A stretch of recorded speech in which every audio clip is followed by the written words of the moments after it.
கற்க கசடர கற்றவை கற்றவை நிற்க அதற்கு தக. வணக்கம் நண்பர்களே, நான் உங்கள் தொழில் சிவானிமூர்த்தி. இது ஓம் ரிதம் ஆஃப் லைஃப். மதுரையிலிருந்து 12 கிலோமீட்டர் தள்ளி இருக்க ஒரு பகுதி நம்ம இந்தியாவுடைய வரலாற்றையே மாற்றி எழுதி இருக்கு அப்படின்ட்டு சொன்னா அது மிகையாகாது. அது மட்டும் கிடையாது, அங்க கிடைச்சிருக்க பல வரலாற்று பொக்கிஷங்கள் இன்னமும் இருக்கிறது அப்படின்ட்டு தெரிஞ்சும் அதை எடுக்க விடாம பண்ற பல அரசியல் சூழ்ச்சிகள், இதெல்லாத்தையும் தாண்டி அங்க உள்ள நம்மளுடைய பொக்கிஷங்கள் வெளியே கொண்டு வர முடியுமா முடியாதா, அதை பத்தி தான் நம்ம இந்த காணொலியில தெரிஞ்சுக்க போறோம். வாங்க தெரிஞ்சுக்கலாம். 1976 வைகை நதிக்கரையில உள்ள ஒரு தென்னந்தோப்புக்குள்ளார ஒரு ஆசிரியர் நடந்து போயிட்டு இருக்காரு. அவர் நடந்து போகிற வழியில ஒரு மண் பானையுடைய உடைந்த பாகம் கிடைக்குது. அதை எடுத்து பார்த்தா அது சிவப்பு மற்றும் கருப்பு நிறத்துல இருக்குது. இது சாதாரண பானையுடைய உடைந்த பாகம் கிடையாது. இது கண்டிப்பா ஒரு வரலாற்று பொக்கிஷம் அப்படின்ட்டு யுகிச்ச இவரு இத ஆர்கியாலஜிக்கல் டிபார்ட்மெண்ட்க்கு ரிப்போர்ட் பண்றாரு. ஆனா பெருசா எந்த ஒரு ஆக்ஷனும் அவங்க சைட்ல இருந்து வரல. இது நடந்து சுமார் பல வருஷம் கழிச்சு 2014 ஒரு லாரி டிரைவர் அந்த வழியா போயிட்டு இருக்கும் போது ஒரு ஏன்ஷியன்ட் ஆர்டிஃபேக்ட்ஸ் மேலக்க தடுக்கி விழுறாரு. இந்த விஷயத்த அப்போ ஆர்கியாலஜிக்கல் சர்வேயோடைய சூப்பரிண்டெண்டா இருந்த கே அமர்நாத் ராமகிருஷ்ணாக்கு தெரிவிக்கிறாரு. இதன் மேலக்க அவருக்கு இன்ட்ரெஸ்ட் வந்து அவர் இந்த பகுதியை அகழ்வார் ஆராய்ச்சிக்குள்ளார கொண்டு வரணும் அப்படின்ட்டு பெட்டிஷன் போடுறாரு. 2015 ஆர்கியாலஜிக்கல் சர்வே ஆஃப் இந்தியா கீழடிய அகழ்வார் ஆராய்ச்சிக்கு உட்படுத்துவதற்கு சம்மதம் தெரிவிக்கிறாங்க. இதை வெறும் புரட்டுக்கு சம்மதிச்ச அவங்க பிற்பாடு இங்க கண்டுபிடிக்கப்படுற விஷயங்கள் ஒவ்வொன்றும் தென் இந்தியாவுடைய ஒரு மிகப்பெரிய வரலாற்று பொக்கிஷமா கீழடிய கருதுவதற்கு காரணமா அமைஞ்சது. அங்க அவங்க வெறும் கோவிலோ ஏதோ ஒரு அரண்மனையோ கண்டுபிடிக்கல. அவங்க அங்க கண்டுபிடிச்சது நன்கு கட்டமைக்கப்பட்ட ஒரு நகரம். இந்த பகுதியை தமிழ்நாடு ஆர்கியாலஜிக்கல் டிபார்ட்மெண்ட் கண்டிப்பா இங்க மக்கள் வாழ்ந்திருக்காங்க, அதையும் தாண்டி இங்க பல தொழிற்சாலைகள் இருந்திருக்கு அப்படின்றத உறுதி பண்ணிருக்காங்க. இது வரைக்கும் 13,000க்கும் அதிகமான பழங்கால பொருட்கள் கண்டுபிடிக்கப்பட்டிருக்கு. இப்படி கண்டுபிடிச்ச இந்த பொருட்கள்ல ஒரு சிலதுல எழுத்துகள் இருக்குது, இன்னும் ஒரு சிலதுல வரைந்த ஓவியங்கள் இருக்குது. இந்த எழுத்துக்களை ஒப்பிடும்போது இது தமிழ் பிரம்மி அல்லது தமிழ்னு அழைக்கப்படுற ஒரு எழுத்து வடிவம் அப்படின்றத உறுதி பண்ணியிருக்காங்க. மேலும் அங்க கண்டுபிடிச்ச ஓவியங்கள்ல சூரியன், ஏணி போன்ற பல பொருட்களுடைய ஓவியங்கள் இருக்குது. ஆனா இங்க எங்கேயுமே கோவிலோ அல்லது தெய்வத்துடைய சிலைகளோ கண்டுபிடிக்கப்படல. இங்கே கண்டுபிடிக்கப்பட்ட பழங்கால பொருட்களை ஃப்ளோரிடாக்கு கார்பன் டேட்டிங்காக அனுப்பிச்சு வச்சாங்க. கார்பன் டேட்டிங் அப்படின்னா என்னன்னா, ஒரு பொருள்ல உள்ள கார்பனை வச்சு அது எவ்வளவு வயசானது அப்படின்றது கண்டுபிடிக்கிறது. ஸோ ஃப்ளோரிடா லேபோடைய ஆராய்ச்சியின் முடிவில் இந்த பொருட்கள் கிறிஸ்து பிறப்பதற்கு 580 ஆண்டுகளுக்கு முன்னாடி செஞ்சது அப்படின்றத உறுதி பண்ணியிருக்காங்க. இதுவரை சங்க காலம் கிறிஸ்து பிறப்பதற்கு 6 வருடங்கள் முன்பிலிருந்து கிறிஸ்து பிறப்பிற்கு 1 வருடம் வரைக்கும் இருந்ததா நம்பப்பட்டுச்சு.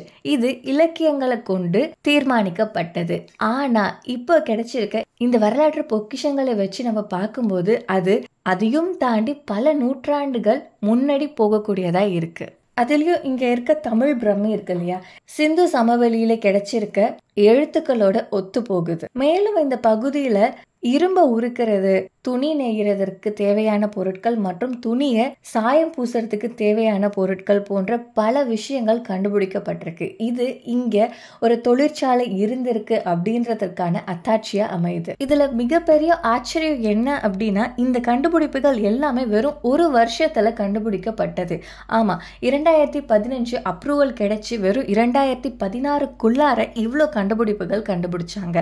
2016 இந்த கட்டத்தை முன்னோக்கி எடுத்து செல்லணும். அதாவது இது வரைக்கும் 2வது கட்டம் வரைக்கும் தான் வந்திருக்கு, 3வது கட்டம் வரைக்கும் போகணும் அப்படின்றதுக்காக இந்த அகழ்வார் ஆராய்ச்சியை தலைமை தாங்கிட்டு இருந்த அமர்நாத் ஒருங்கிணைந்த அரசுக்கு ஒரு கடிதம் எழுதுறாரு. அதுல எங்களுக்கு நிதி வேணும் அப்படின்ற ரெக்வஸ்டையும் அவர் அனுப்புறாரு.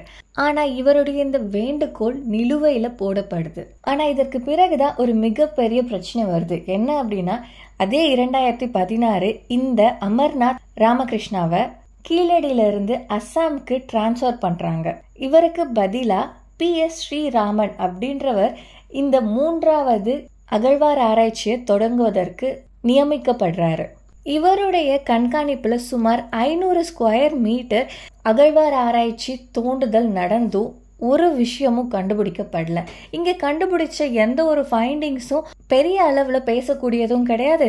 இது இண்டஸ் வேலி சிவிலைசேஷனோட கம்பேர் பண்ற அளவுக்கு இங்க ஒண்ணுமே இல்லை அப்படின்ட்டு அவர் ரிப்போர்ட் கொடுத்திருக்காரு. எப்படி இதை சும்மா விடுவாங்க?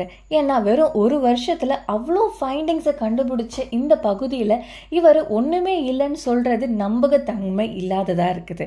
ஸோ பலரும் சேர்ந்து இதை மெட்ராஸ் ஹைகோர்ட்ல அப்பீல் பண்றாங்க.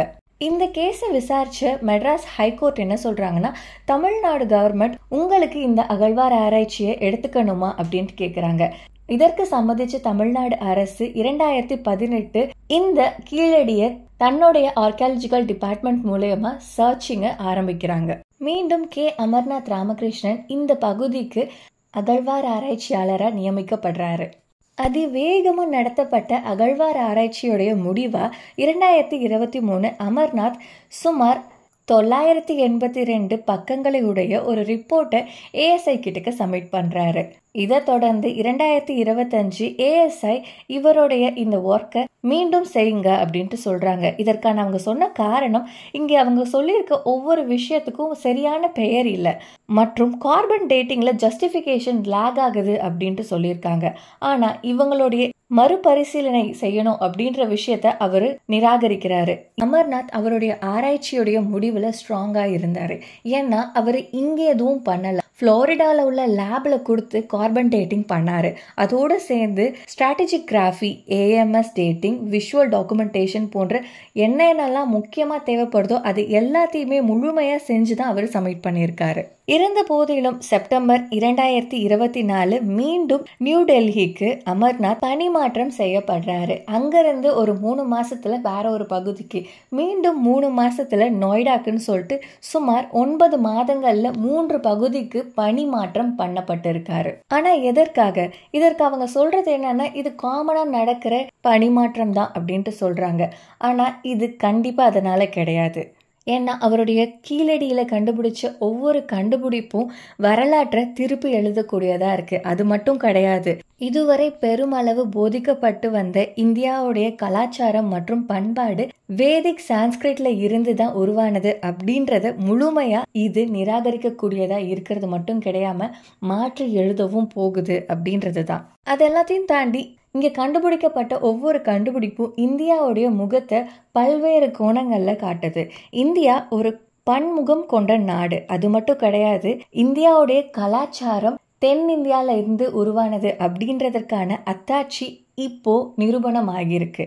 அதை எப்படி அவங்க அக்செப்ட் பண்ணிப்பாங்க? இது வெறும் ஒரு கடல்ல ஒரு துளி மட்டும்தான். இன்னும் பல வரலாறுகள் புதைந்து கிடக்குது. அதை ஒவ்வொன்றத்தையும் தோண்டி எடுப்போம். எவ்வளோ ஆழமா தோன்றமோ அவ்வளோ கதைகள், அவ்வளோ கலாச்சாரம், காலத்தால அழிக்க முடியாத உண்மைகள் ஒளிஞ்சிருக்கு. ஒவ்வொன்றத்தையும் தெரிஞ்சுப்போம் கூடிய விரைவில். நான் உங்க தோழி சிவானி மூர்த்தி. இது ஓம் ரிதம் ஆஃப் லைஃப். நன்றி, வணக்கம், வாழ்க வளமுடன், ஜெய்ஹிந்த்.